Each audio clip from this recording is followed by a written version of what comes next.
Olá, pessoal. Eu sou a professora Gisele Mendes, da Universidade Estadual de Maringá. Estou aqui para conversar mais uma vez com vocês sobre algumas questões penais ligadas à pandemia do coronavírus, como nós viemos fazendo desde o nosso primeiro vídeo. Já que é um tema da atualidade, pode se aplicar às diversas categorias do conceito analítico de crime e muitos problemas podem ser resolvidos com a teoria finalista a partir da aplicação dos critérios que nós já conhecemos e que são vigentes na parte geral do nosso Código Penal. Bom, nós falamos no primeiro vídeo sobre exclusão da ilicitude, que é o vídeo anterior, a aplicação do estado de necessidade em matéria de coronavírus. Decisões muito importantes quando se trata de escolher entre a aplicação dos recursos médicos, sobretudo os respiradores artificiais, que são cada vez mais escassos em meio à pandemia, a um paciente ou outro de acordo com o prognóstico. É algo que só o médico, que é técnico, pode fazer, é uma decisão difícil, se trata da ponderação de dois bens jurídicos de igual valor, né, vida em relação à vida, e essa ponderação valorativa é feita em nível de ilicitude. E a partir do momento que o médico escolhe agir em prol de um paciente, de acordo com o seu prognóstico, a possibilidade de recuperação, de investir na colocação daquele respirador artificial em um paciente, mas permitir que o outro faleça em razão da ausência, né, desses suprimentos, é uma decisão bastante difícil que o médico tem que tomar, mas que vai estar ancorada no estado de necessidade justificante. Pelo nosso Código Penal, é importante que se lembre, nós adotamos a teoria monista, então mesmo quando se trata de bens jurídicos de mesmo valor, como é uma vida humana, qualquer vida humana, independentemente das condições de saúde, da idade, das comorbidades dessa pessoa, tem o mesmo valor que a outra, então são duas vidas de igual valor, só que uma tem que perecer para que a outra possa sobreviver, né? Existe um perigo atual, que é a doença, que a doença acomete os pulmões, a pessoa pode falecer em razão da falta de oxigênio, da falta de ar, que é uma característica importante dessa doença, e dificilmente o médico vai conseguir, tendo poucos recursos, como é o que acontece ao redor do mundo todo, atender a todas as pessoas que precisam desses respiradores. Por isso mesmo que tem se feito uma campanha para que as pessoas fiquem em casa e evitem esse pico da doença nos hospitais. Mas tendo que decidir, o médico, de acordo com a sua capacidade técnica, vai escolher o paciente que seja mais viável, em que os recursos aplicados possam fazer com que ele sobreviva, né, para que não haja ali um perecimento das duas vidas. Então, infelizmente, tem que se escolher uma em detrimento de outra e investir naquela que pode sobreviver. Essa aplicação, é importante que se diga, ela acontece em sede de ilicitude. Essa ponderação de valores não é feita na escala do tipo. No tipo, nós temos ali a realização de um tipo, sim, porque o médico vai omitir um salvamento a um dos pacientes. Ele vai realizar um tipo que muitas vezes vai se converter no tipo de homicídio. Por quê? Porque o médico é garante, nós temos uma omissão imprópria, uma omissão de garante, né? Impura ou imprópria. Ele assume a condição de garante a partir do momento que ele assume o tratamento daquele paciente, dos dois, vamos imaginar, mas em relação a um deles, infelizmente, ele vai realizar o tipo, talvez, de homicídio, né? Lesões ou até homicídio, dependendo do que aconteça com esse paciente, um agravamento da doença ou mesmo o falecimento. Mas é fato que, embora ele ocupe a posição de garante, realize aí um resultado típico que venha a ser a morte e ele tem a capacidade de ação, essa capacidade concreta de ação ele tem, porque ele pode salvar o paciente, ele tem ali um respirador, vamos imaginar. É diferente de uma situação em que não há mais nenhum recurso para atender nenhum paciente. Então, nós temos um respirador, mas nós temos dois pacientes precisando dele, ou mais pacientes, então em relação aos que não vão receber o atendimento, nós temos a realização de um tipo. Mas em nível da ilicitude vem essa decisão valorativa, axiológica, que é uma decisão baseada na necessidade, né? O estado de necessidade baseado na necessidade. No conflito de bens de igual valor, a aplicação da teoria monista exclui-se a ilicitude do comportamento omissivo, eventualmente um homicídio, exclui-se a ilicitude desse comportamento em aplicação ao estado de necessidade do artigo 24 do Código Penal brasileiro.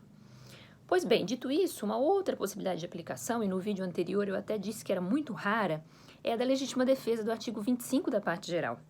É impossível? Não, não é. Mas aí nós teríamos uma injusta agressão. Uma injusta agressão significa uma conduta humana que seja dolosa, que seja voluntária, ok? Tem que ser algo desejado pela pessoa que agride uma outra e essa outra pessoa venha se defender para resguardar um direito próprio de terceiro. Isso acontece em matéria de coronavírus, em matéria de pandemia, de saúde pública? Sim, pode acontecer. Por incrível que pareça, recentemente, no começo de abril, dia 8 de abril de 2020, em Curitiba, em uma unidade de pronto atendimento, Um homem de 40 anos foi diagnosticado com a suspeita de coronavírus, ainda não tinha feito os exames, mas estava ali com a condução intravenosa de medicamentos, com máscara, com toda a proteção necessária para um paciente suspeito de coronavírus, sendo atendido por uma equipe médica. Constava lá a presença de um profissional médico e de mais enfermeiros fazendo esse prévio atendimento, esse atendimento preliminar a essa pessoa que se recusou a ser atendida, né? Talvez sabendo ali que poderia ser suspeito de estar com vírus, com medo. Essa pessoa agrediu esse paciente, esse homem que estava com suspeita de coronavírus, agrediu violentamente a equipe médica. E não só agrediu fisicamente, o médico ele teve uma espécie de fratura, de lesão no nariz, sangrou bastante. Não satisfeito, esse paciente ele retirou a máscara que protegia, né, a sua respiração, as gotículas da sua respiração, que são altamente contagiosas, caso ele tivesse mesmo a doença. Ele retirou a máscara, ele cuspiu na equipe médica, agrediu o médico, como eu já falei, e também tirou a condução dos dutos intravenosos ali, deixando que o sangue espirrasse por toda a parte. Então, ele cometeu diversas condutas que são características de agressão humana dolosa.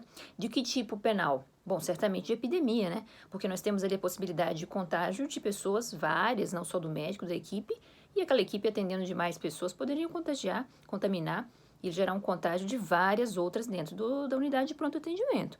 Então, como há uma agressão humana dolosa, típica, né, da epidemia, mais do que da infração de uma medida sanitária, mas a própria provocação da epidemia em todas aquelas pessoas, o médico teve que reagir. Ele teve que mobilizar aquele paciente, ele teve que usar de agressão, de constrangimento ilegal, de lesões corporais, até ele teve que agredir esse paciente para imobilizá-lo. Isso o paciente já tinha feito toda essa agressão, né? Então a legítima defesa trata-se de uma agressão atual e iminente, ali a agressão era atual.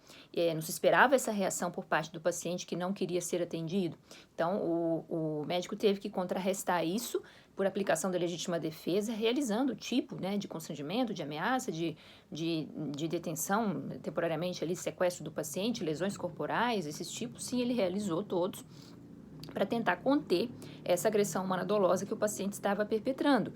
E isso para proteger direito próprio ou de terceiro, ou seja, a legítima defesa se aplica tanto para proteção pessoal quanto de terceiros, né? A legítima defesa própria ou alheia, que está lá no artigo 25, usando, finalmente, final do artigo 25, moderadamente dos meios necessários. Então, ele também não ia ali atentar contra a vida do paciente, ele não precisava de nada disso. O que ele precisava fazer, o que ele fez, foi chamar o pessoal da segurança e também já tratar de mobilizar o paciente, porque sem a máscara, sem toda aquela proteção, ele poderia sair contaminando, com a suspeita clara da doença, né?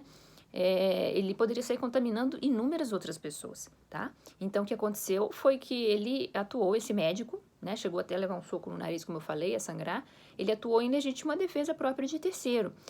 Infelizmente, correu um grande risco de contaminação, não se sabe se finalmente se contaminou ou não, porque houve contato com fluidos, né? Toda a equipe ali, o paciente chegou a cuspir nas pessoas, com fluidos corporais que podem, sim, já comprovadamente, gerar contaminação por coronavírus. Então, o médico atuou em legítima defesa própria de terceiro por aplicação do artigo 25 do Código Penal brasileiro, imobilizando e impedindo que o paciente continuasse com a sua agressão, ok? Então, nós temos, inclusive, a aplicação possível da legítima defesa, nesses casos, de contágio por coronavírus aqui no Brasil, ok? Muito obrigada, até a próxima.